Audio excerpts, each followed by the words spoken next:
Good evening students. तो आपका जो आज पेपर हुआ है, ठीक है, उसका सॉल्यूशन है, एक बार इसको प्लीज़ देख लो। अगर फिर भी अगर आप कुछ डाउट रहता है तो आप डेफिनेटली पूछ सकते हैं। चलो क्वेश्चन नंबर 1 से स्टार्ट करते हैं। तो फर्स्ट क्वेश्चन क्या बोला है, the acceleration due to gravity on planet A is 9 times the acceleration due to gravity on planet B. ठीक है, तो acceleration due to gravity at planet A is 9 times acceleration due to gravity at planet B. A man jumps to a height of 2 metre on the surface of A. ठीक है, तो man का height surface of ए पे कितना है, 2 मीटर। तो what is the height of jump from the same person on the planet B. तो प्लैनेट बी में उसका हाइट पूछा, सही है।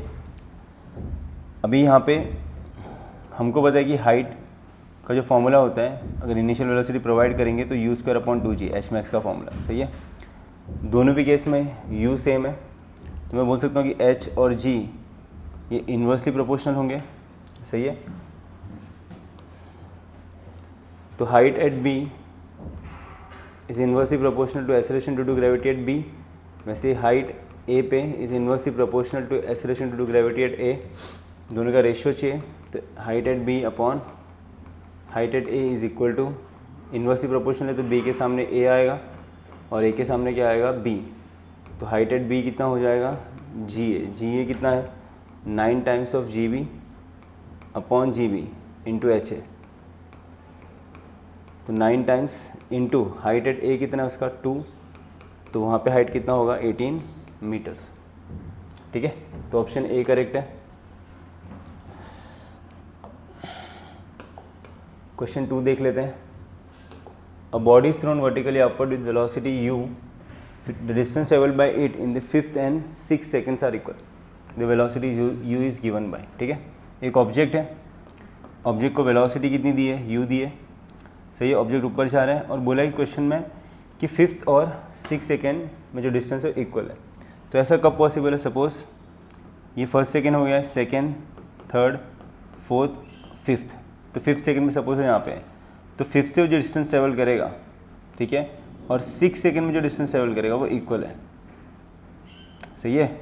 5th और 6th में डिस्टेंस जो ट्रेवल करेगा कैसा है, सेम है। तो मैं बोल सकता हूँ ऐसा सिर्फ तब पॉसिबल है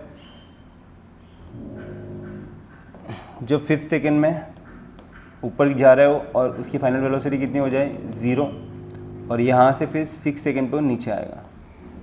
ठीक है, तो ये डिस्टेंस ऊपर की तरफ और ये डिस्टेंस नीचे की तरफ, बराबर। तो यहाँ पे मैं बोल सकता हूँ कि फाइनल वेलोसिटी कितनी, अगर मैं इस मोशन को यहाँ से यहाँ लूँ, t इज इक्वल टू 0 से t is equal to 5 second पे लूँ, सही है, तो मैं u निकाल सकता हूँ। एक्सेलरेशन ड्यू टू ग्रेविटी कैसे लगेगा, vertically downward, a is equal to -g, ऊपर साइड को मैं पॉजिटिव मान रहा हूँ और नीचे को नेगेटिव मान रहा हूँ। ठीक है, तो इनिशियल वेलोसिटी ऊपर की तरफ है, v is equal to u plus at लगा दिया। फाइनल वेलोसिटी कितना है, 0, initial u, acceleration -g into T, time कितना है 5 सेकेंड। तो u कितना हो जाएगा, तो u हो जाएगा 5g, तो 5 इंटू जी कितना है 10, तो आंसर आएगा 50 मीटर पर सेकेंड। तो ऑप्शन बी करेक्ट है।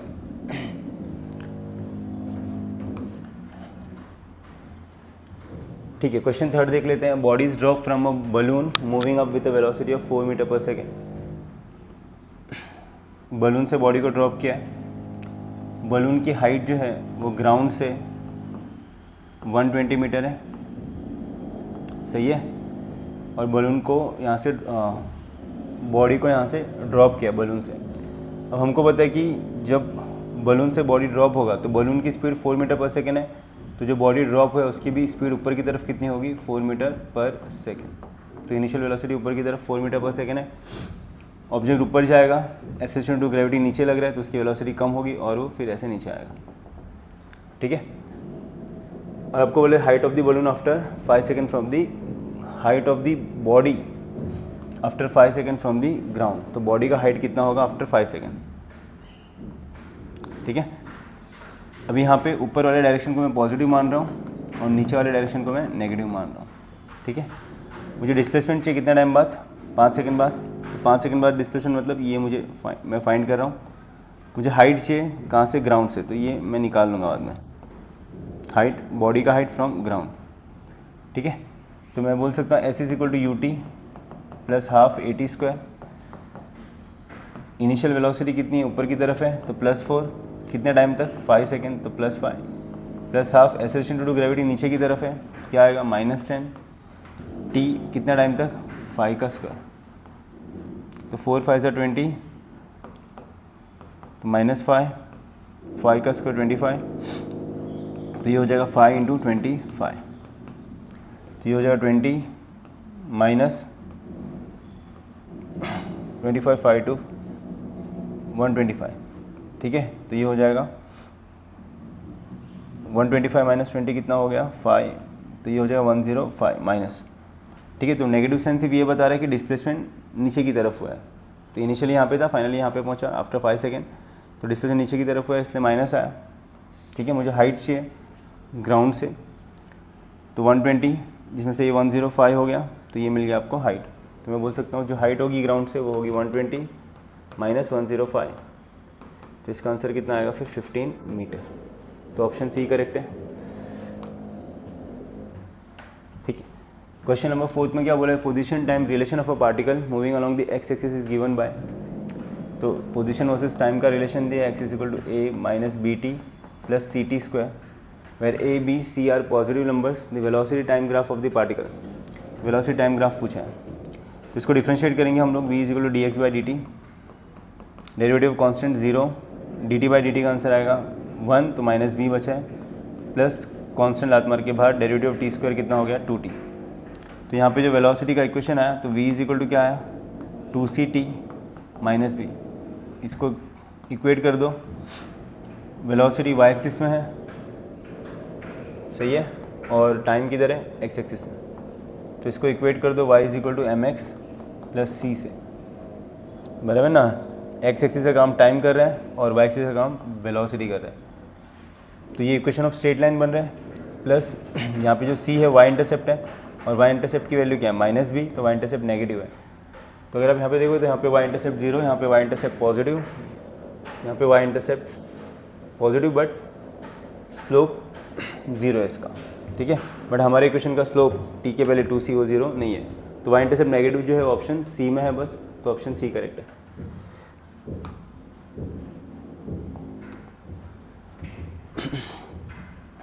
तो 5th में क्या बोला, particle starts from rest, it acceleration versus time as shown in the figure, the maximum speed of the particle will be, maximum speed पूछा है particle का, ठीक है। तो आपको ग्राफ जो दिया किसका दिया, एक्सेलरेशन वर्सेस टाइम का, तो एक्सेलरेशन वर्सेस टाइम के ग्राफ में तो एरिया अंडर द कर्व ये आपको क्या देगा, वेलोसिटी, ठीक है।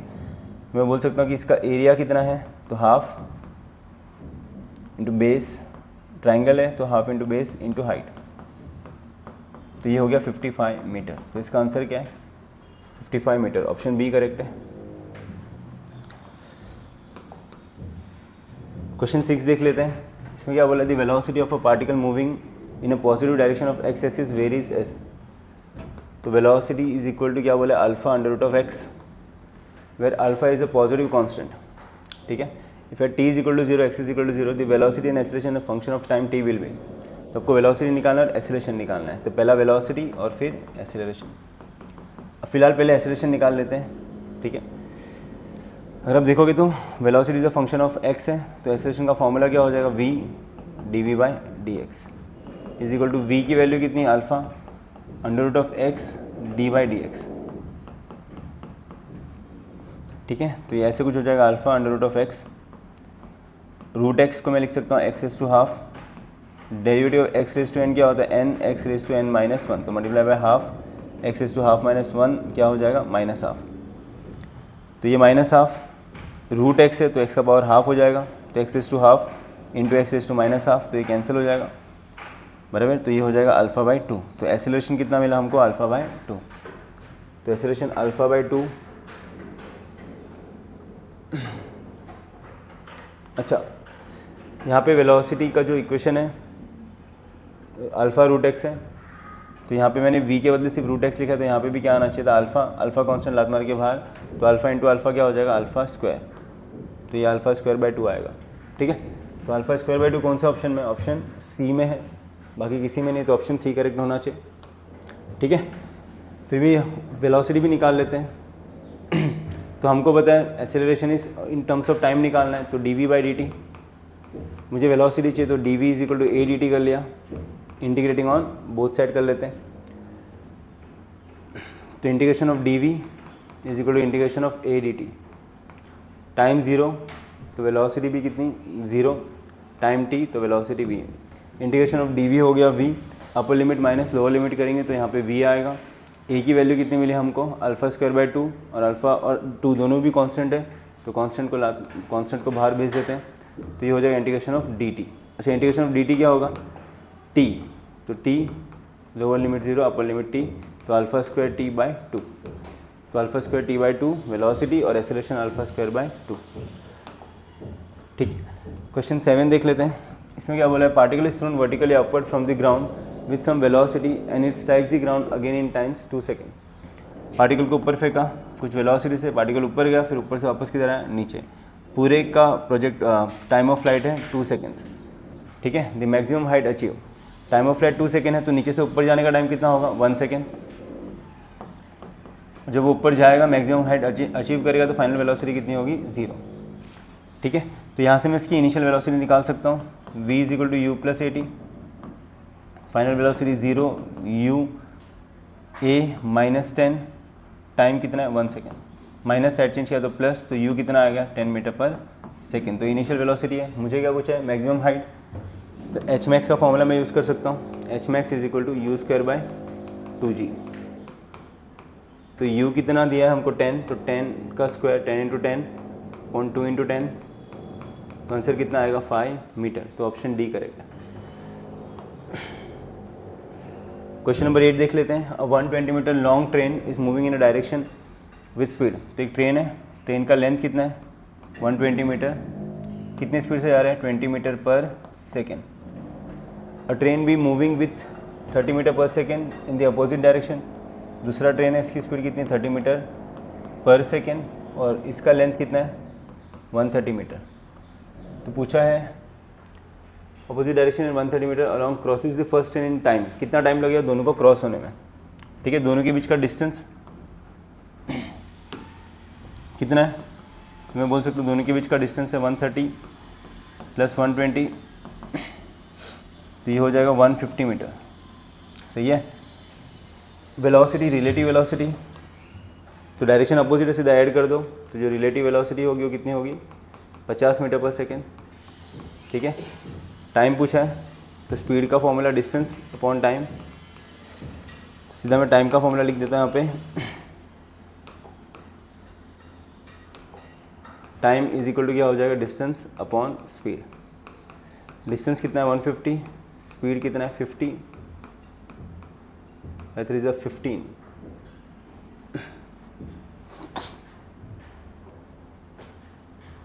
(130 + 120 150 मीटर, स्पीड 50। ठीक है, तो 150 रिलेटिव डिस्टेंस, सॉरी 150 नहीं 120 + 130 कितना हो गया, तो 0 5 250। सही है, तो यहाँ पे क्या आएगा फिर, तो यहाँ पे आएगा डिस्टेंस 250 मीटर,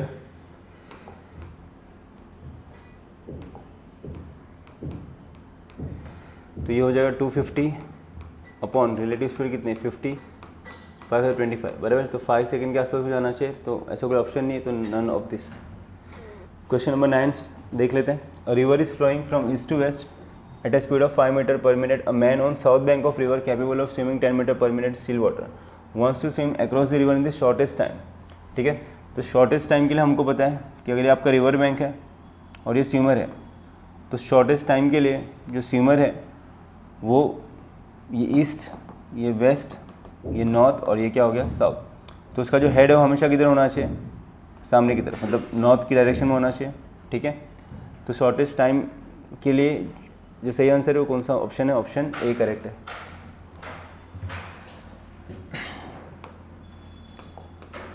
क्वेश्चन 10 देख लेते हैं।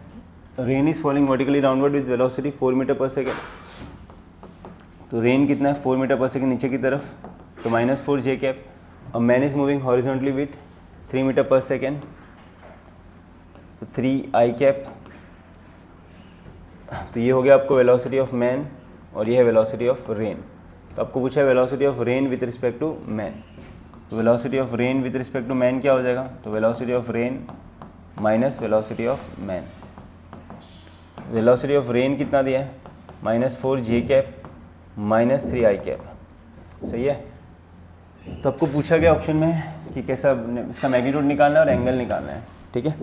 तो मैग्नीट्यूड कितना होगा इसका, तो इसका मैग्नीट्यूड होगा √(-4) का स्क्वायर कितना हो गया 16, -3 का स्क्वायर 9, तो ये हो जाएगा 5 मीटर पर सेकेंड।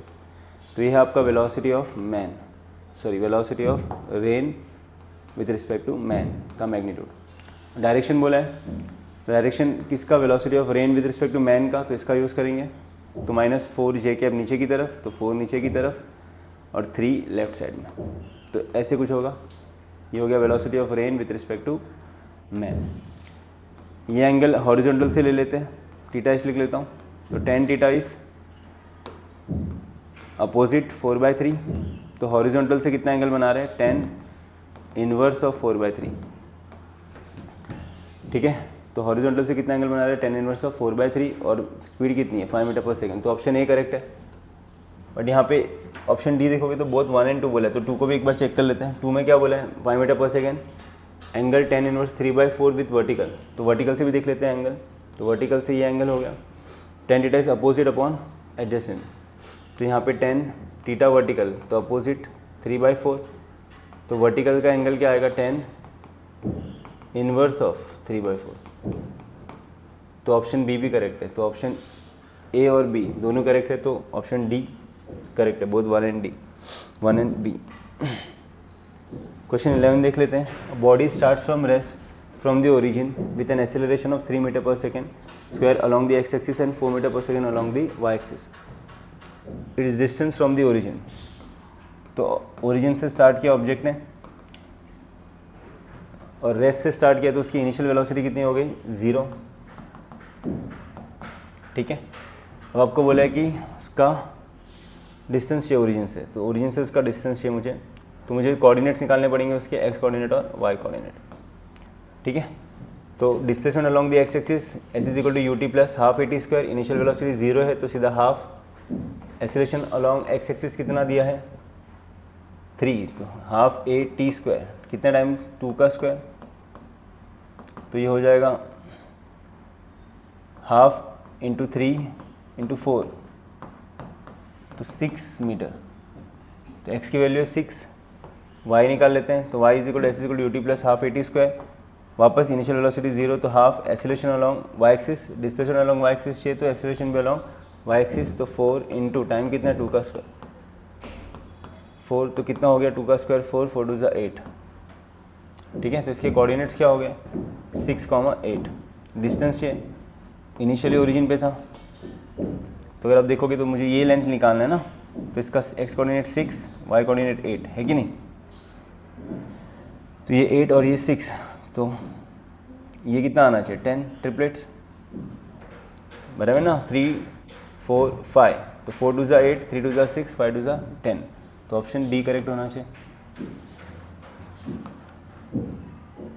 क्वेश्चन 12 देख लेते हैं। A projectile is projected with the initial velocity, ठीक है, इनिशियल वेलोसिटी दी है हमको, क्या दिया है 6i plus 8j, the horizontal range पूछा, तो यहाँ से मैं हॉरिजॉन्टल वेलोसिटी ले लेता हूँ 6 और वर्टिकल वेलोसिटी हो गया 8, तो रेंज का फॉर्मूला मुझे पता है इन terms of ux and ui, तो 2 times of ux into ui by g, तो 2 इंटू ux कितना है 6 इंटू 8 बाई g कितना है 10, कितना हो जाएगा फिर ये 48 इंटू 2 कितना हो गया 96, तो 96 बाई 10, तो आंसर कितना आएगा 9.6 मीटर, तो ऑप्शन सी करेक्ट है। इसको देख लेते हैं। A staircase contains 3 steps each 10 centimetre high and 20 centimetre wide,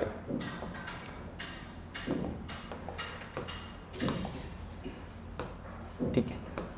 a staircase 3 centimetre, हाँ 10 सेंटीमीटर हाई, तो स्टेयरकेस की हाइट कितनी है, तो इसकी हाइट है 10 सेंटीमीटर और इसका विड्थ कितना है 20 centimetre, the minimum horizontal velocity of a ball rolling off the uppermost plane so as to hit directly the lowest plane. तो लोवेस्ट प्लेन को डायरेक्टली हिट करना है, मिनिमम पूछा है। तो मिनिमम पूछा है तो ये बॉल जो है वो एग्जैक्टली यहाँ से पास होना चाहिए। इससे ज़्यादा दिया तो आराम से पहुँच जाएगा, इससे कम दिया तो फिर लोअर पे डायरेक्टली नहीं पहुँचेगा। ठीक है, तो इनिशियल u हो गया, तो बिल्कुल ये वाला केस हो गया कि इनिशियल वेलोसिटी u दी है। हाइट कितना है इसका, तो इसका हाइट हो गया 10 + 10 कितना हो गया 20 सेंटीमीटर। तो 20 centimetre is nothing but 0.2 metre. और इसका रेंज कितना दिया है, तो इसका रेंज हो गया 20 + 20 40 सेंटीमीटर, तो जिसको मैं लिख सकता हूँ 0.4 मीटर। सही है, तो बस यहाँ पे फॉर्मूला में लगा सकता हूँ r, यहाँ पे लिख देता हूँ r, रेंज निकालने का फॉर्मूला था ना u × √2g 2h/g। तो मुझे u चाहिए यहाँ पे, तो r × g √g/2h। तो r कितना है, तो r की वैल्यू है 0.4 × √g कितना है 10, 2 × h कितना है, तो h आपको मिला है 0.2। तो u कितना हो जाएगा फिर, यहाँ पे मल्टीप्लाई बाय 10 डिवाइड बाय 10 कर दो, तो 0.4 × ये हो जाएगा 100 अपॉन 0.2 से 10 को मल्टीप्लाई किया तो 2 हो जाएगा, 2 से कितना हो जाएगा 4। तो 0.4 √100 इज़ 10 और √4 इज़ 2, तो 0.2 × 10 विच इज़ 2 मीटर/सेकेंड। तो इसकी हॉरिजॉन्टल मिनिमम वेलोसिटी कितनी होनी चाहिए 2 मीटर/सेकेंड। उससे ज़्यादा होगा तो फिर आराम से पहुंच जाएगा, उससे कम हुआ तो लेकिन फिर वो ये स्टेयरकेस में आएगा, लोअर पे नहीं आएगा, डायरेक्ट स्ट्राइक नहीं करेगा। ठीक है,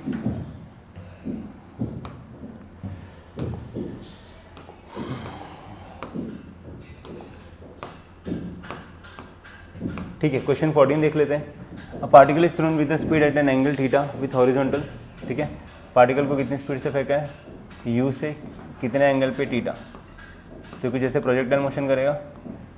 after how much time the velocity of particle will B perpendicular the initial motion. तो ये जो इनिशियल वेलोसिटी है उसको, जो वेलोसिटी है वो कैसा होना चाहिए, परपेंडिकुलर, कितने टाइम बाद होना चाहिए, तो इसका सीधा सा फॉर्मूला है, तो टाइम u/g sin थीटा। तो जब टाइम कितना होगा u/g sin थीटा, तो उस टाइम पे इनिशियल वेलोसिटी और वेलोसिटी एक दूसरे को कैसे होंगे, परपेंडिकुलर। क्वेश्चन 15 देख लेते हैं। From the top of a tower a ball a is drop and another ball b is throne. Ball a को ड्रॉप किया है और बॉल b को थ्रो किया, बट कैसे थ्रो किया, हॉरिजॉन्टली। a को ड्रॉप किया है और बॉल b को थ्रो किया है हॉरिजॉन्टली। सही है, तो अगर आप देखोगे दोनों भी केस में, ए और बी के केस में, दोनों भी केस में, दोनों के पास वर्टिकल वेलोसिटी नहीं है, तो वर्टिकल वेलोसिटी दोनों भी केस में क्या है, 0, और वर्टिकल वेलोसिटी 0 है, तो नीचे आने में दोनों को टाइम कैसा लगेगा, सेम, तो दोनों भी साथ में नीचे गिरेंगे। Option C. क्वेश्चन 16 देख लेते हैं। A disc of mass capital M, इसका मास कितना है, कैपिटल M, रेडियस कितना है, small r। The moment of inertia of this disc about an axis tangential to its h and in the plane of the disc. तो h को tangential, तो इसके about moment of inertia चाहिए plane of the disc पे tangential. ठीक है, तो यहाँ से देखो डायमीटर के अबाउट मोमेंट ऑफ इनर्शिया पता है मुझे, डायमीटर के about moment of inertia disc में कितना होता है, तो होता है mr²/4। ठीक है, तो यहाँ पे पैरेलल एक्सिस थ्योरम लगा सकता हूँ। तो पैरेलल एक्सिस थ्योरम क्या बोलते हैं, जिसके अबाउट टेंजेंट के अबाउट चाहिए ना मुझे, जिसके अबाउट आपको मोमेंट ऑफ इनर्शिया चाहिए वो is equal to moment of inertia about centre. तो सेंटर में से डायमीटर पास हो रहा है, तो मैं इसको लिख सकता हूँ ID प्लस मास और दोनों एक्सिस के बीच का डिस्टेंस, तो mr²। तो ID कितना है, तो ID है mr²/4 प्लस mr²। दोनों का डिनोमीटर सेम नहीं है, तो क्रॉस मल्टीप्लाई करोगे 4 + 1 कितना हो गया 5, तो 5/4 mr², तो 5/4 mr²। तो ऑप्शन ए करेक्ट है। क्वेश्चन 17 देख लेते हैं। दो रिंग है, एक रिंग का मास कितना है 2m और उसका रेडियस है r। दूसरा रिंग है, उसका मास कितना है, तो ये a हो गया, ये b हो गया। b का मास कितना है स्मॉल m और रेडियस कितना है r। Are place such that this are perpendicular but common centre. दोनों का सेंटर कैसा है, कॉमन है। The moment of inertia of the system about an axis passing through the common centre and perpendicular to the plane B. तो moment of inertia चाहिए ऐसे axis के about जो दोनों के कॉमन सेंटर से पास हो बट परपेंडिकुलर हो किसको, to the plane of B, तो बी को परपेंडिकुलर है, तो इसके अबाउट मोमेंट ऑफ इनर्शिया चाहिए। तो मैं क्या कर सकता हूँ, मोमेंट ऑफ इनर्शिया ए का निकाल सकता हूँ अबाउट दिस। तो मोमेंट ऑफ इनर्शिया कितना आएगा ए का, तो ए के लिए ये डायमीटर का काम करेगा ना, ये एक्सिस, ठीक है। तो रिंग के लिए डायमीटर का फॉर्मूला क्या था, तो वो था mr²/2, सही है। तो इस रिंग ए का मोमेंट ऑफ इनर्शिया मिल गया मुझे इस एक्सिस के अबाउट। फिर इसी एक्सिस के अबाउट में बी का मोमेंट ऑफ इनर्शिया निकालूंगा, तो बी का मोमेंट ऑफ इनर्शिया इस एक्सिस के अबाउट, तो ये कितना हो जाएगा mr², ठीक है। अब यहाँ पे देखो, तो ए है तो मास किसका लूँगा ए का, रेडियस भी किसका लूँगा ए का। तो ए का मास कितना है, तो ए का मास है 2m और रेडियस कितना है ए का r², तो 2mr²/2, 2 से 2 क्या हो गया कैंसिल। तो मोमेंट ऑफ इनर्शिया ए का कितना आया फिर mr²। बी का चाहिए, मास भी बी का लूँगा, बी का मास कितना है m, रेडियस कितना r, तो बी का जो मोमेंट ऑफ इनर्शिया कितना आ रहा है mr²। तो दोनों का मिला के दिस एक्सिस के अबाउट मोमेंट ऑफ इनर्शिया कितना है, दोनों को ऐड कर लेंगे तो ये हो जाएगा mr² प्लस mr²। तो आंसर कितना आएगा फिर 2mr²। तो ऑप्शन डी करेक्ट है। क्वेश्चन नंबर 18 देख लेते हैं। A rod of length L is made of uniform length, और rod of length L is made of a uniform length L/2 of mass m1 and uniform length L/2 of mass m2, ठीक है। एक rod है, इस rod का total length कितना है, तो इस रॉड का टोटल लेंथ है L, सही है। जिसमें से क्या बोला है कि L/2 of mass m1 and L/2 of mass m2 the moment of inertia about an axis passing through the geometrical centre perpendicular to its length. तो मोमेंट ऑफ इनर्शिया कहाँ से चाहिए, इसके ज्योमेट्रिकल सेंटर से, तो इसके अबाउट मोमेंट ऑफ इनर्शिया चाहिए मुझे। बट इसका जो आधा पार्ट है, इस आधे पार्ट का मास है m1 और इसका लेंथ है L/2, और बाकी जो आधा पार्ट है तो इसका मास कितना है m2 और इसका लेंथ कितना है L/2, ठीक है। तो अगर आप देखोगे तो इस रॉड के लिए तो ये जो एक्सिस है आई एंड वाला फॉर्मूला लगेगा यहाँ पे। तो आई एंड का फॉर्मूला क्या होता है, तो आई एंड का फॉर्मूला होता है ml²/3, सही है। तो इस रॉड के लिए ये आई एंड का काम करेगा, वैसे इस रॉड के लिए भी आई एंड का काम करेगा, ठीक है। तो इस रॉड के लिए मोमेंट ऑफ इनर्शिया निकालते हैं, इस पार्ट के लिए m1 के लिए, तो m1 इसका लेंथ कितना है L/2, इसका जो मोमेंट ऑफ इनर्शिया आएगा वो कितना आएगा फिर इस एक्सिस के अबाउट, तो ये हो जाएगा m1 mass into length, length कितना है L/2 का स्क्वायर डिवाइड बाय 3, तो ये हो जाएगा m1 L², 2 का स्क्वायर 4, 4 3 12। वैसे ही इस एक्सिस के अबाउट m2 का कितना आएगा मोमेंट ऑफ इनर्शिया, तो ये m2 एक्सिस लेंथ कितना है L/2, तो इसका मोमेंट ऑफ इनर्शिया कितना आएगा I2, तो ये हो जाएगा मास इंटू लेंथ बाय 3, तो लेंथ कितना है L/2/3, तो ये हो जाएगा m2 L²/12। तो मुझे टोटल मोमेंट ऑफ इनर्शिया चाहिए, दोनों को क्या करूँगा ऐड, तो टोटल मोमेंट ऑफ इनर्शिया चाहिए, दोनों को ऐड करूँगा तो m1 L²/12 plus m2 L²/12, दोनों में से L²/12 कॉमन ले लिया तो ये हो जाएगा m1 प्लस m2, तो L²/12 कॉमन ले लिया तो ये हो गया m1 प्लस L2, तो ऑप्शन बी करेक्ट है, ठीक है। क्वेश्चन नंबर 19 देख लेते हैं। तो moment of inertia of a body about a given axis, तो मोमेंट ऑफ इनर्शिया हमको दिया है कितना 1.2 kg/m²। Initially the body is at rest, तो उसकी जो इनिशियल एंगुलर वेलोसिटी है वो कितनी है 0 radian per second. In order to produce a rotational kinetic energy, कितना काइनेटिक एनर्जी प्रोड्यूस कर रहे हो 1500 जूल्स। तो हमको पता है काइनेटिक एनर्जी का formula ½I⍵²। The angular acceleration alpha 25 radian per second square must be applied about the axis for the duration, कितने टाइम तक मुझे अल्फा लगाना पड़ेगा, ठीक है। तो काइनेटिक एनर्जी पता है, तो यहाँ से मुझे उसकी फाइनल वेलोसिटी मिल जाएगी, और फाइनल वेलोसिटी मिल गई, अल्फा कांस्टेंट है तो मैं ये फॉर्मूला यूज़ कर सकता हूँ kinematic equation v = u + at, वैसे ω = ω0 प्लस अल्फा × t।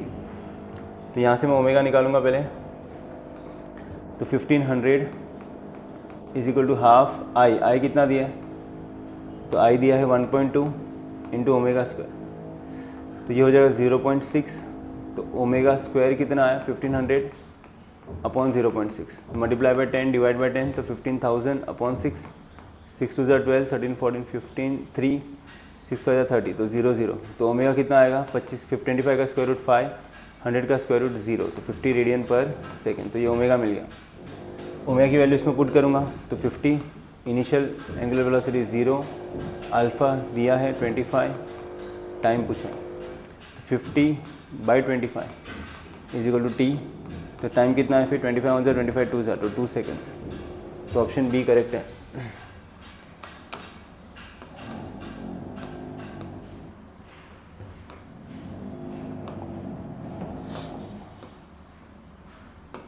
ठीक है, इसको देख लेते क्वेश्चन 20 को। If the angular momentum of an rotating body is increases by 200%, then the increase in kinetic energy. तो काइनेटिक एनर्जी का formula in terms of angular momentum, तो ये होता है हाफ L²/I। अभी क्वेश्चन में मोमेंट ऑफ इनर्शिया चेंज हो रहा है ऐसा कुछ बोला नहीं है, सही है। तो ये initial kinetic energy, initial angular momentum. आपको बोला कि जो फाइनल एंगुलर मोमेंटम है ये इंक्रीज हो रहा है, angular momentum of any rotating body increase by 200%, तो इनिशियल प्लस 200% ऑफ इनिशियल, तो 0 0 कैंसिल, तो 2Li प्लस Li कितना हो गया 3Li। तो जो फाइनल एंगुलर मोमेंटम है वो 3 टाइम्स ऑफ इनिशियल है। यहाँ से मुझे फाइनल काइनेटिक एनर्जी मिल जाएगी, तो फाइनल काइनेटिक एनर्जी हो जाएगा हाफ LF का स्क्वायर अपॉन I, तो हाफ इंटू LF कितना है 3 टाइम्स ऑफ Li, तो Li का स्क्वायर अपॉन I, 3 का स्क्वायर कितना हो गया 9, और इस चीज़ को हाफ Li²/I, इसको मैं लिख सकता हूँ काइनेटिक एनर्जी इनिशियल। तो काइनेटिक एनर्जी फाइनल कितना मिला, तो काइनेटिक एनर्जी इनिशियल इंटू 9, ठीक है। तो पूछा इंक्रीज इन काइनेटिक एनर्जी, तो इंक्रीज इन काइनेटिक एनर्जी क्या होगा, percentage increase in kinetic energy, तो मैं बोल सकता हूँ final kinetic energy minus initial kinetic energy upon initial multiply by 100। Final kinetic energy कितनी है, तो 9 times of initial kinetic energy minus initial kinetic energy upon initial kinetic energy, सही है, मल्टीप्लाई बाय 100। 9 - 1 कितना होगा 8, तो 8 times of initial kinetic energy upon initial kinetic energy into 100, तो ये हो गया 800%, तो ऑप्शन बी करेक्ट है। क्वेश्चन 21 देख लेते हैं। A thin circular ring of mass capital M is rotating about its axis with a constant angular velocity omega। Thin circular ring है, रिंग का मास कितना है कैपिटल M, ये अपने एक्सिस के अबाउट रोटेट कर रही है, और उसकी जो एंगुलर वेलोसिटी है रोटेशन की वो कितनी है ओमेगा। अब आपको बोला क्या, 2 objects each of mass M are attach gently to the opposite ends of a diameter. अच्छा, इसके रेडियस को मैं R मान रहा हूँ, दिया नहीं है, तो यहाँ पे एक मास रखा, यहाँ पे आप ये एक मास रखा, और दोनों का जो मास है वो स्मॉल m है, ठीक है, जेंटली रखा है।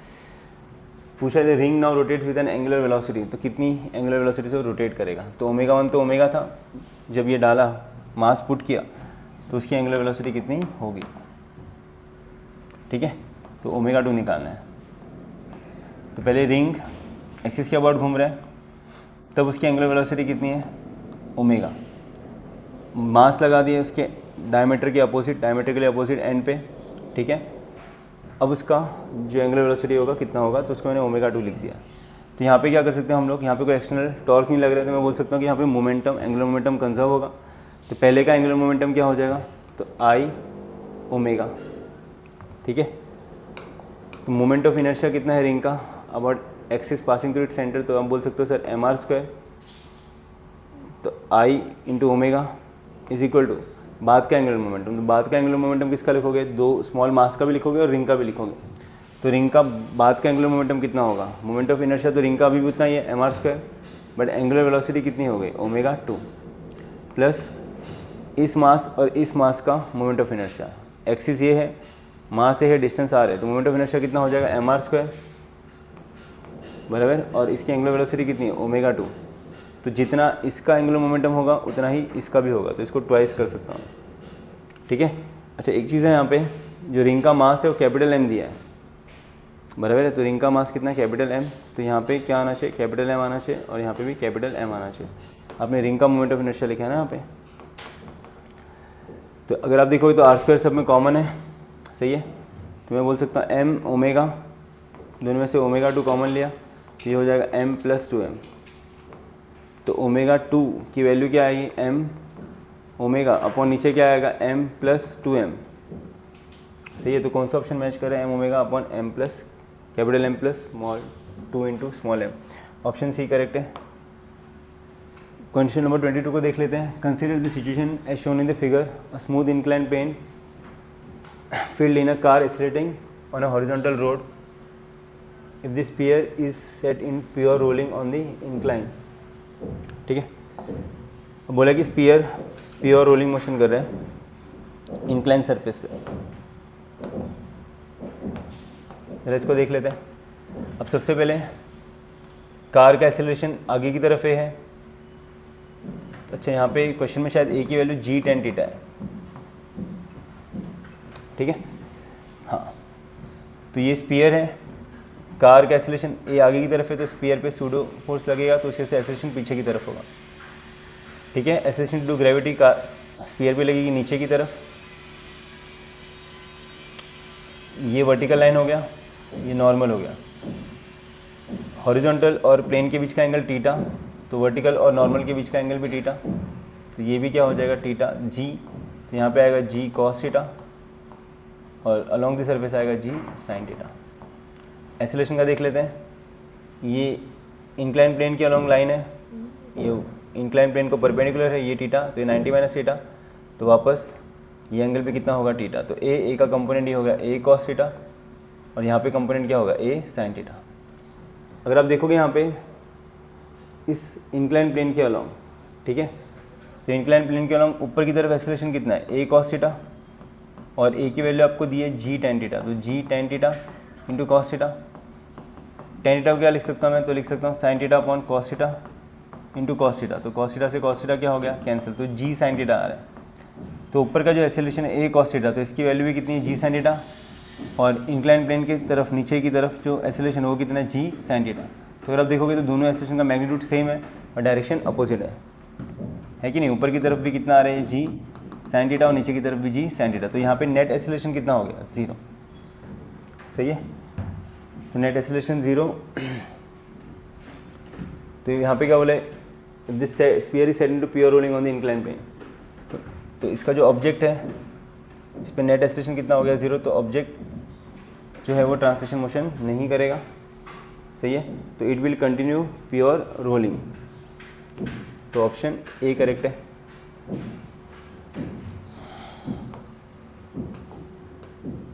क्वेश्चन 23 देख लेते हैं। इसमें क्या बोला, the ratio of the acceleration for a solid sphere mass small m and radius capital R rolling down on incline angle theta without slipping.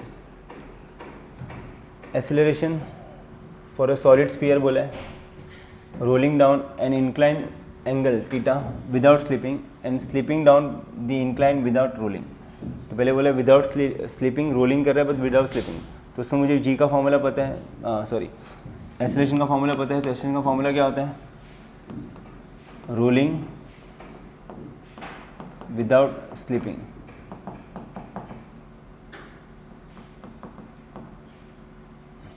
ठीक है, तो इसको मैं लिख सकता हूँ कि यहाँ एक्सेलरेशन को a1 लिख रहा हूँ, तो इसका फॉर्मूला होता है g sine theta upon 1 + k²/r²। Solid sphere है तो उसके लिए k²/r² की वैल्यू क्या होगी 2/5। तो ये हो जाएगा जी साइन थीटा अपॉन 1 + 2/5। दोनों का डिनोमीटर सेम नहीं है, तो 5 + 2 कितना हो गया 7। तो जी साइन थीटा अपॉन 7/5, तो ये हो जाएगा 5/7 times of g sine theta. तो ये आपको मिला एक्सेलरेशन रोलिंग विदाउट स्लिपिंग। अब दूसरा क्या पूछा है, acceleration slipping down the incline plane without rolling. तो स्लिप कर रहा है, तो स्लिप कर रहा है तो तब उस टाइम पे एक्सेलरेशन जो होता है वो होता है जी साइन थीटा। मुझे दोनों का रेशियो पूछा है, तो a1/a2, तो ये हो जाएगा 5/7 times of g sine theta upon क्या आएगा जी साइन थीटा। तो आंसर कितना आएगा 5/7। तो ऑप्शन डी करेक्ट है। इसको देख लेते हैं। क्वेश्चन में क्या बोला, the work done in joules in the process A B, तो ए से बी जो प्रोसेस है उसमें वर्क डन निकालना है। अब यहाँ पे प्रेशर दिया है, यहाँ पे वॉल्यूम, तो वर्क डन निकालना है, तो मुझे पता है कि एरिया अंडर कर्व निकालना पड़ेगा, तो ये एरिया निकालना है। अब इस एरिया में पहले मैं इस ट्रेपेजियम का एरिया निकालूंगा, फिर इस रेक्टेंगल का, फिर इस ट्रेपेजियम का, और सबको ऐड कर दूंगा। सही है।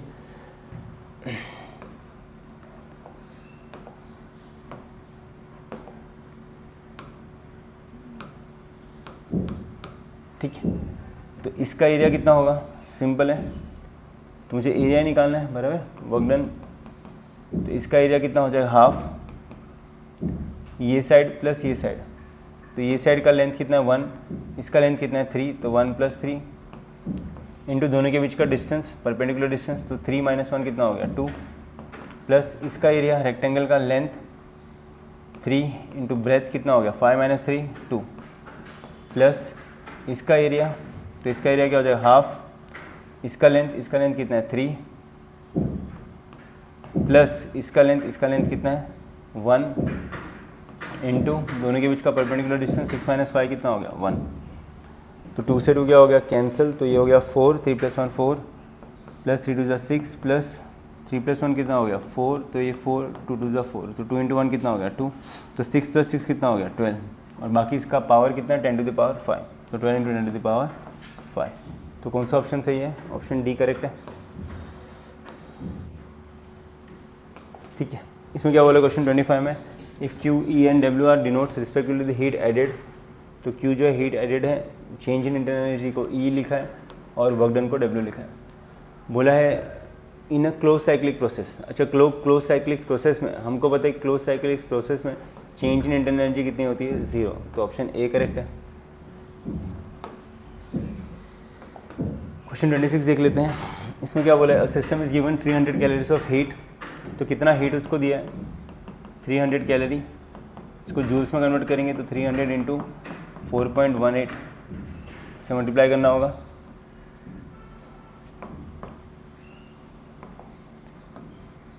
तो ये हो जाएगा 418 × 3, 8 3 = 24, 4 2 3 1 = 3, 4 5 12, तो 1254। ठीक है, हाउ मच, फिर क्या बोला है, and it does 600 joules of work, तो वर्क कितना कर रहा है उससे, वो 600 joules. How much does the internal energy of the system change in this process, तो हमको पता है जो हम हीट देंगे तो वो वर्क में काम आएगा प्लस इंटरनल एनर्जी को बढ़ाने में काम आएगा। ठीक है, तो इंटरनल एनर्जी का फॉर्मूला क्या हो जाएगा फिर, ΔQ - W, ΔQ कितना है 1254 माइनस W कितना है 600, तो 4 5 654 जूल्स, तो इंटरनल एनर्जी कितनी बढ़ेगी 654 जूल्स, तो ऑप्शन ए करेक्ट है। क्वेश्चन 27 देख लेते हैं, इसमें क्या बोला है, perfect gas goes from state A to another state B by absorbing, तो कितना हीट वो एब्जॉर्ब कर रहे हैं, तो हीट एब्जॉर्ब कर रहे हैं 8 × 10⁵ जूल्स, एंड डूइंग कितना एक्सटर्नल वर्क, तो वर्क डन कितना हो रहा है यहाँ पे 6.5 × 10⁵। It is now transfer between the same two state in another process which absorb, तो अनदर प्रोसेस में वो कितना हीट एब्जॉर्ब कर रहा है 10⁵ जूल्स, तो then in the second process, तो वर्क डन पूछा है सेकेंड प्रोसेस में। सही है, तो यहाँ से हम लोग क्या करेंगे, इंटरनल एनर्जी निकालेंगे और फिर उसको यहाँ पे पुट कर देंगे तो आंसर आ जाएगा। ठीक है, तो Q1 =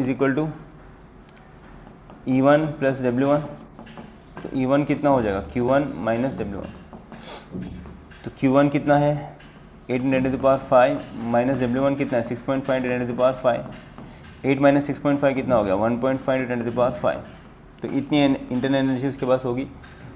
और वही इंटरनल एनर्जी के साथ यहाँ पे हीट कितना एब्जॉर्व किया, तो Q2 = क्या हो जाएगा E2, इंटरनल एनर्जी सेम है प्लस वर्क डन, तो वर्क डन का फॉर्मूला क्या हो जाएगा Q2 - E2, तो Q2 कितना है 10⁵ माइनस इंटरनल एनर्जी ज़्यादा है, तो बट ऑब्वियस वो क्या करेगा यहाँ पे वो 10.5 1 - 1.5 कितना होगा 0.5 10⁵, तो ये वर्क डन मिला 2, नेगेटिव मिला, तो नेगेटिव मिला तो क्या होगा यहाँ पे वर्क डन होगा गैस पे, तो वर्क डन ऑन गैस, और आंसर कितना है 0.5 × 10⁵, तो ऑप्शन ए करेक्ट है।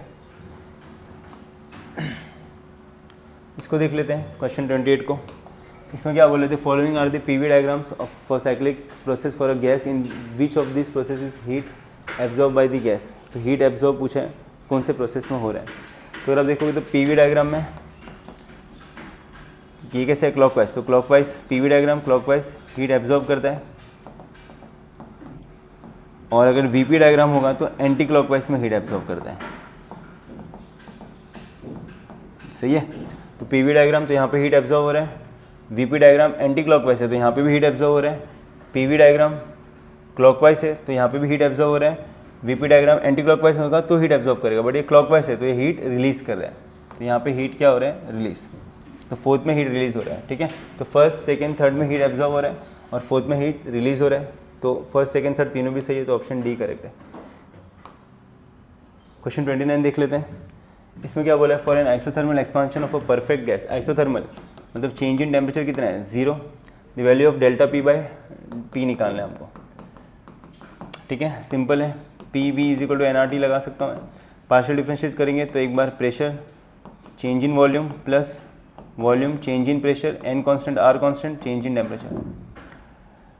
चेंज इन टेम्परेचर कितना है, 0, तो ये हो जाएगा P delta V is equal to minus V delta P. मुझे किसका रेशियो चाहिए, डेल्टा पी बाई पी का, तो पी मल्टीप्लिकेशन में साइड चेंज किया तो डिवीजन में, तो minus delta V by V is equal to delta P by P. तो कौन सा ऑप्शन सही है, ऑप्शन बी करेक्ट है। क्वेश्चन 30 देख लेते हैं। 30 में क्या बोला है, efficiency of a Carnot engine, तो एफिशिएंसी दी है, कितनी दी है, 50%, तो 50/100, तो 1/2।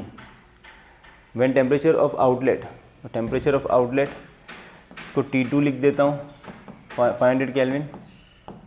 इन order to increase efficiency, efficiency बढ़ानी है, कितनी बढ़ानी है, 60%, तो ये हो जाए 60/100, तो ये हो जाए 3/5।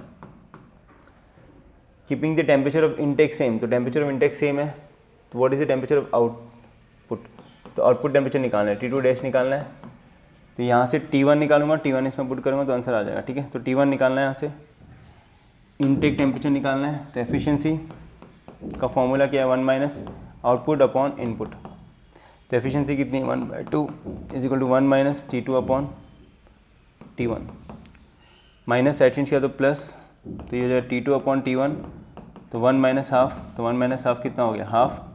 सो देयरफॉर मुझे क्या निकालना है, T1 निकालना है ना, T2 अपॉन T1, तो T1 को वहाँ भेजूँगा, 2 को यहाँ पे, तो T1 कितना हो जाएगा, 2 टाइम्स ऑफ T2, तो 2 इंटू T2 कितना है, 500 केल्विन, तो ये हो जाएगा 1000।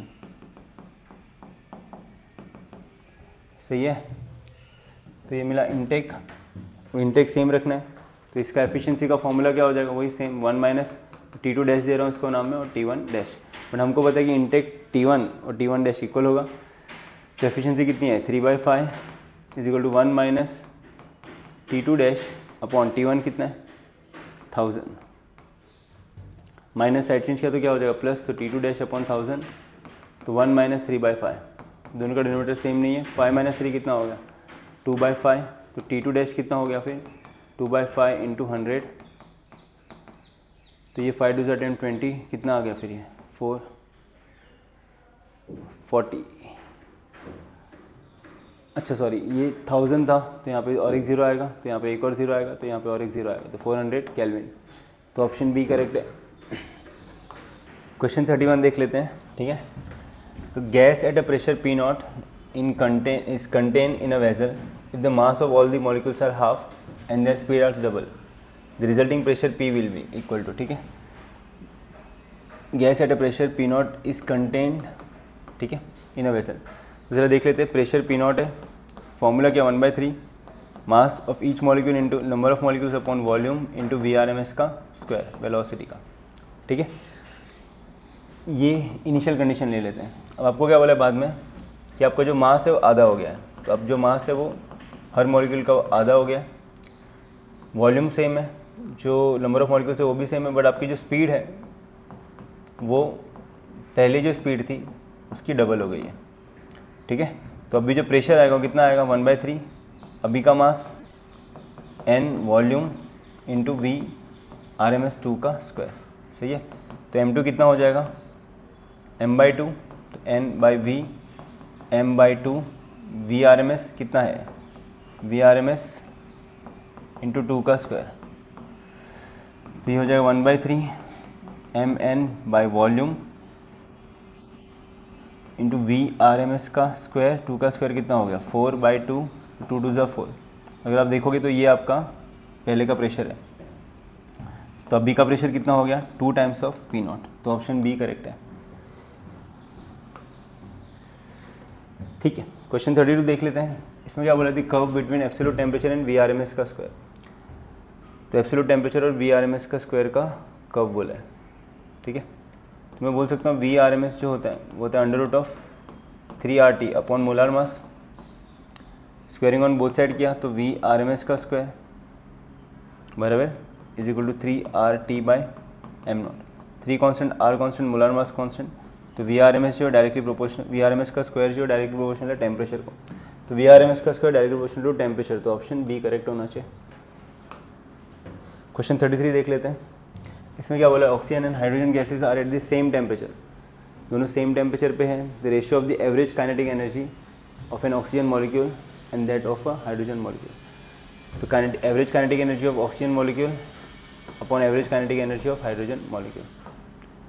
अगर आप देखोगे तो ऑक्सीजन भी डायटोमिक है और हाइड्रोजन भी डायटोमिक है, तो डिग्री ऑफ फ्रीडम कितना हो जाएगा 5, तो 5/2 kT बोल्ट्जमैन कांस्टेंट, इसका भी कितना आएगा 5/2 kT, तो कैंसिल करोगे तो आंसर कितना आएगा 1:1, तो ऑप्शन सी करेक्ट है।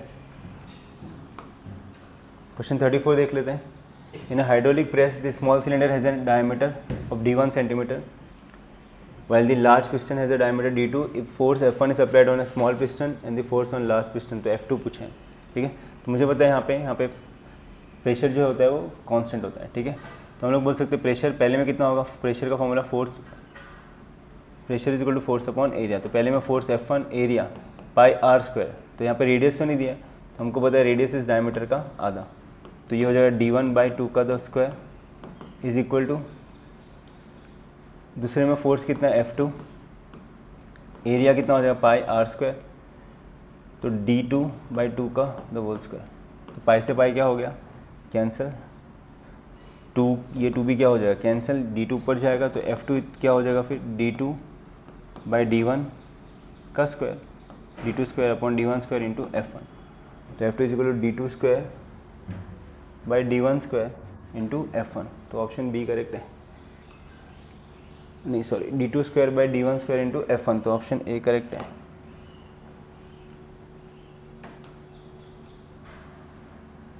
ठीक है, क्वेश्चन 35 देख लेते हैं।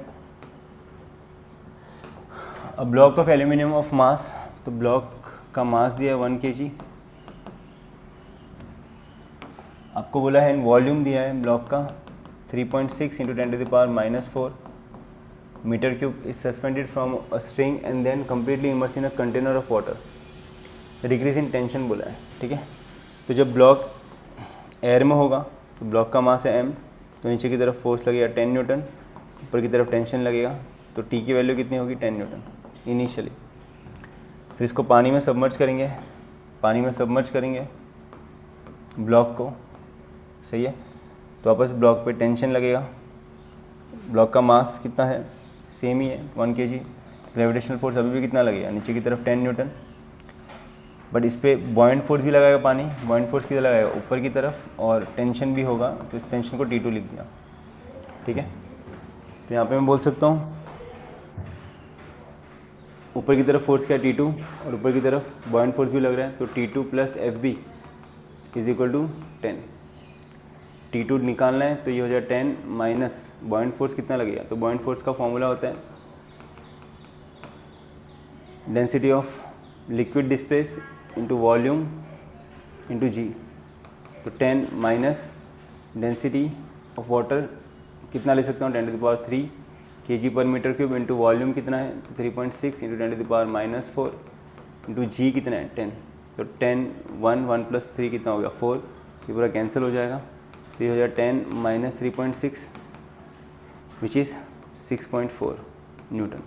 तो अब भी इस स्ट्रिंग पे टेंशन इतना लग रहा है, तो आपको पूछा है कि डिक्रीज इन टेंशन, टेंशन कितने से कम हुआ, तो क्या करोगे T1 माइनस T2, तो T1 10 minus 6.4, which is 3.6 Newton से टेंशन कम हुआ है।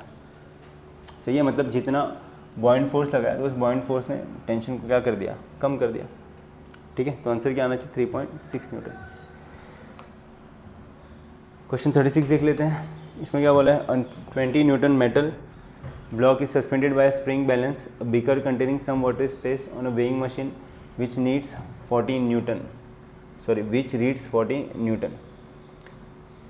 20 Newton metal block is suspended bye spring, तो उसका वेट दिया है, कितना वेट लग रहा है 20 न्यूटन। तो अभी रीडिंग दिखा रहे 20 न्यूटन जो स्प्रिंग बैलेंस है। आपको बोला कि सेम और एक बीकर है, बीकर में क्या भरा है हम लोग ने, वाटर भरा है, और वेइंग मशीन क्या रीडिंग दिखा रहा है, तो वेइंग मशीन रीडिंग दिखा रहा है 40 न्यूटन। सही है। आपको बोले थे spring balance is now lower so that the block gets immerse in the water. इसी वाटर में हम लोगों ने क्या डाला है, स्प्रिंग बैलेंस डाला है। इसी वाटर में हमने क्या डाला है, स्प्रिंग बैलेंस डाला है, ताकि ब्लॉक कंप्लीटली इमर्स हो जाए वाटर में। The spring balance now read, अब स्प्रिंग बैलेंस कितना दिखा रहा है 16। सही है, तो स्प्रिंग बैलेंस 16 दिखा रहा है। क्यों दिखा रहा है, आपको पता है कि वाटर जो है ऊपर की तरफ बॉइंट फोर्स लगाएगा, बराबर है। तो पहले स्प्रिंग बैलेंस कितना दिखा रहा था 20, तो पहले 20 दिखा रहा था, अब 16 दिखा रहा है। तो कितना कम दिखा रहा है, 4 न्यूटन। तो बॉइंट फोर्स ने उतना कम कर दिया ना, तो 4 न्यूटन ऊपर की तरफ लग रहा है बॉइंट फोर्स। अगर 4 न्यूटन बॉइंट फोर्स ऊपर की तरफ लगाएगा तो block for every action force there is equal an opposite reaction force. तो यहाँ पे फोर्स नीचे की तरफ भी लगेगा, तो नीचे की तरफ कितना लगेगा 4 न्यूटन, प्लस पानी का वजन नीचे की तरफ कितना लगेगा 40। तो वेइंग मशीन रीडिंग कितना देगा ऊपर की तरफ 44 न्यूटन। तो ऑप्शन सी करेक्ट है। क्वेश्चन 37 देख लेते हैं। इसमें क्या बोला, tank, a tank is filled with water up to a height h, water is allowed to come out of a hole p in one of the walls at a depth d below the surface of water. Express the horizontal distance, x निकालना है।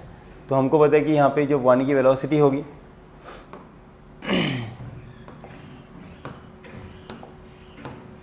तो यहाँ पे जो पानी की velocity होगी, सही है, तो वो होगा under root of 2gh, h मतलब ऊपर का हाइट, यहाँ पे होल है उसके ऊपर का हाइट। तो 2g हाइट कितना है इसका d, तो मुझे वेलोसिटी मिल गया हॉरिजॉन्टल वेलोसिटी।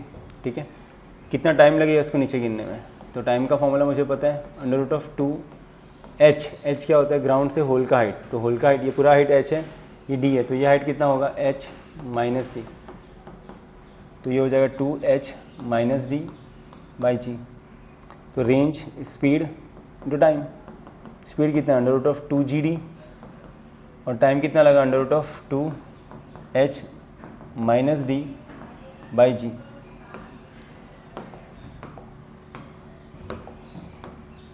ठीक है, ज़रा देख लेते इसको, एक साथ लिख लेते रूट में, तो 2gd into 2h minus D upon g।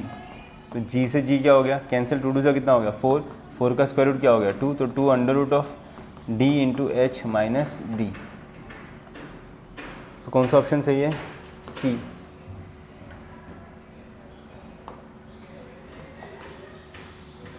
Question 38 देख लेते हैं। Cylindrical vessel of 90 centimetre height is kept fill up to the brim, it has 4 holes which are respectively at height 20 centimetre. इसका हाइट कितना है 20, second वाले का 30, third वाले का 45 और फिफ्थ वाले का 50, और पूरे का हाइट कितना दिया है 90 सेंटीमीटर। पूछा क्या आपको, the water falling at the maximum horizontal distance. Maximum horizontal distance कब होता है, जब होल जो है वो पूरे हाइट का हाफ होता है। तो पूरे हाइट का हाफ कौन सा होल है 90 का हाफ कितना होगा 45, तो 3 से जो पानी है वो सबसे मैक्सिमम हॉरिजॉन्टल डिस्टेंस ट्रेवल करेगा। ठीक है, तो कौन सा आ गया आंसर, होल 3, तो ऑप्शन बी करेक्ट है। क्वेश्चन 39 देख लेते हैं। 2 capillaries made of same material but at different radii are dipped in a liquid. The rise of liquid in one capillary, first capillary में राइज कितना है 2.2 सेंटीमीटर, सेकेंड कैपिलरी में rise कितना है 6.6 सेंटीमीटर। आपको पूछा गया the ratio of the radii, दोनों के रेडियस का रेशियो पूछा है, दोनों का मटेरियल सेम है, सब कुछ सेम है। ठीक है, तो एंगल ऑफ कॉन्टैक्ट सेम होगा, जी सेम होगा। ठीक है, यहाँ पे जरा देख लेते हैं। तो हमको पता है कि H1 इंटू R1, या मैं बोल सकता हूँ कि लिक्विड जो राइज होगा तो उसका जो हाइट है इन्वर्सली प्रोपोर्शनल होता है रेडियस से, रेडियस जितना कम उतना हाइट ज़्यादा। तो मैं यहाँ पे बोल सकता हूँ कि H1R1 is equal to H2R2। मुझे किसका रेशियो चाहिए, रेडियस का, तो R1/R2 चाहिए, तो R1/R2 क्या हो जाएगा, H2/H1। H2 कितना है 6.6, H1 कितना है 2.2, तो आंसर कितना आएगा फिर 3:1, तो ऑप्शन सी करेक्ट है। क्वेश्चन 40 देख लेते हैं। इसमें क्या बोला उन्हें, thermometer the freezing point of water is mark. तो एक थर्मोमीटर है, कोई भी एक्स थर्मोमीटर है, उसमें फ्रीजिंग पॉइंट कितना है 20, तो x - 20 upon boiling point minus freezing point. Boiling point कितना है 150 माइनस फ्रीजिंग पॉइंट कितना हो गया 20। अ temperature of 60 degree Celsius will read on this thermometer. तो 60 degree Celsius, proper 60 degree Celsius यहाँ पे कितना रीड करेगा, तो 60 माइनस जो नॉर्मल थर्मोमीटर होता है उसमें आइस पॉइंट कितना होता है 0 अपॉन बॉइलिंग पॉइंट 100 माइनस 0, तो ये हो जाएगा x - 20 अपॉन 150 माइनस 20 कितना हो गया 130 इज इक्वल टू 60 अपॉन 100, तो 0 0 कैंसिल, 130 ऊपर जाएगा, तो x - 20 is equal to 6/10 into 130, 0 0 cancel, 78, तो x - 20 इज इक्वल टू 78, तो x इज इक्वल टू कितना है 78 + 20 विच इज़ 98, तो आंसर कितना आना चाहिए था 98 डिग्री सेल्सियस। इसमें क्या बोले, 2 identical rectangular strip, one of copper and the other of steel. 2 identical rectangular strip है, एक कॉपर से बना है और दूसरा किससे बना है, स्टील से।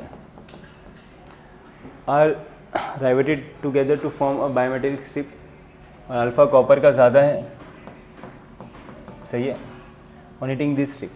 अब अल्फ़ा कॉपर का ज़्यादा है तो बट वैसे उसका जो एक्सपांशन होगा वो स्टील से ज़्यादा होगा। तो अगर मैं दोनों को सेम हीट दे रहा हूँ तो कॉपर ज़्यादा एक्सपांड होगा और स्टील कम एक्सपांड होगा। तो कॉपर ज़्यादा एक्सपांड होगा, स्टील कम एक्सपांड होगा, तो इसके वजह से इसका शेप कुछ है ऐसा बन जाएगा। तो ये कॉपर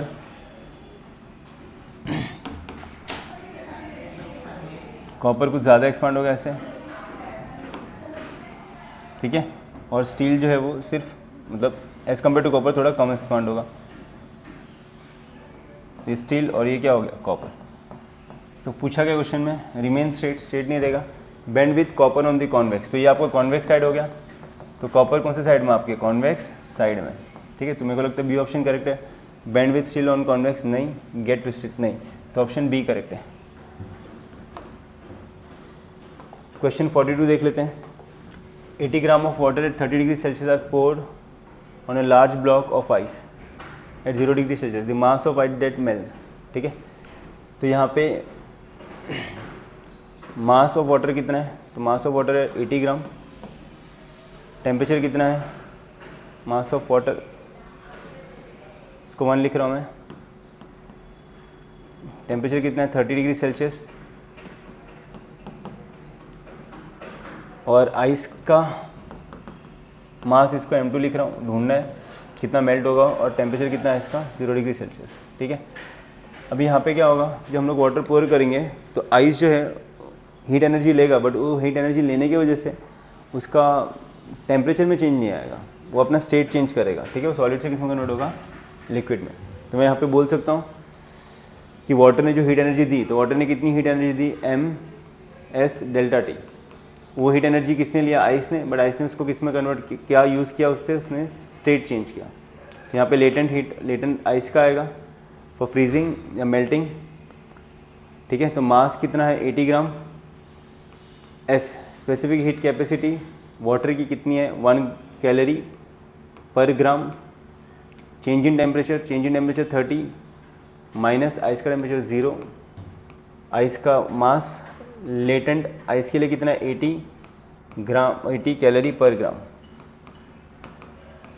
सही है। और ये जो मास है ये भी किसमें, ग्राम में, तो ग्राम से ग्राम कैंसिल, कैलोरी से कैलोरी क्या हो गया कैंसिल, तो ग्राम उधर जाएगा, ठीक है। तो मास ऑफ 2, अच्छा 80 से 80 भी क्या हो गया कैंसिल, तो आइस कितना आइस मेल्ट होगा, तो 30 ग्राम, तो 30 ग्राम ऑफ आइस मेल्ट होगा। क्वेश्चन 43 बोला है, if heat is supplied to a solid its temperature, तो हीट अगर सॉलिड को हम लोग देंगे तो या तो टेम्परेचर हीट एनर्जी लेगा, उससे टेम्परेचर बढ़ा भी सकता है, अगर टेम्परेचर नहीं बढ़ा तो उससे अपना स्टेट चेंज करेगा, स्टेट चेंज करेगा तो उसका टेम्परेचर तभी सेम रहेगा। तो हम लोग बोल सकते हैं कि मस्ट इंक्रीज कंपलसरी नहीं है, मे इंक्रीज हो सकता है और मे रिमेन सेम भी हो सकता है, डिक्रीज तो नहीं होगा, और मस्ट इंक्रीज कंपलसरी नहीं है। तो सेकेंड और थर्ड सेकेंड और थर्ड, तो ऑप्शन सी करेक्ट है। इसको देख लेते हैं, इसमें क्या बोला है, 2 rods of the same length, 2 rod है, दोनों का लेंथ कैसा है, सेम, डायमीटर सेम, तो एरिया भी सेम। तो पहले रॉड का एरिया ए ले लेता हूँ, दूसरे का भी area A. Having thermal conductivity, पहले की थर्मल कंडक्टिविटी K1 है, दूसरे की थर्मल कंडक्टिविटी K2 है, जॉइन पैरेलल, तो पैरेलली जॉइन किया, ऐसे कुछ जॉइन किया, एरिया सेम, लेंथ भी सेम। अगर इसका इफेक्टिव देखोगे तो इसका जो रिजल्टिंग कंडक्टिविटी है इक्विवेलेंट, इसको K लिख लेता हूँ, पूरे का एरिया 2A बट लेंथ अभी भी कितना होगा, L, ये रिजल्टेंट हो गया। तो पूछा है इक्विवेलेंट थर्मल कंडक्टिविटी, तो इक्विवेलेंट थर्मल कंडक्टिविटी पूछा है ऑफ द कॉम्बिनेशन, सही है। तो मेरे को पता है कि यहाँ पे जो थर्मल रेजिस्टेंस होगा वो दोनों पैरेलल में है, तो 1/R is equal to 1/R1 plus 1/R2। तो R का फॉर्मूला क्या होता है, L by thermal conductivity into area, तो R इक्विवेलेंट, तो R इक्विवेलेंट क्या फॉर्मूला हो जाएगा, लेंथ अपॉन थर्मल कंडक्टिविटी ढूंढनी है मुझे, एरिया कितना है इसका 2A is equal to 1/R1, R1 का लेंथ, K1 का लेंथ कितना है L, एरिया थर्मल कंडक्टिविटी कितनी K1, area A plus 1/L thermal connectivity K2 area A, सही है। तो L चाहिए तो सब में कैंसिल कर दो, ये ऊपर जाएगा। तो ये कैसे दिखेगा हमको, तो ये देखिए 2 times of area into thermal conductivity का इक्विवेलेंट, तो K1 into A plus K2 into A। तो A सब में क्या हो गया कैंसिल, तो K इक्विवेलेंट कितना हो जाएगा K1 प्लस K2 अपॉन 2, तो ऑप्शन सी करेक्ट होगा। क्वेश्चन 45 देख लेते हैं। In a room containing air heat can go from one place to another, ठीक है, हीट जाने के 3 रास्ते, कंडक्शन, कन्वर्शन ऑफ रेडिएशन, तो तीनों भी सही है, तो ऑप्शन डी करेक्ट है। चलो, थैंक यू सो मच।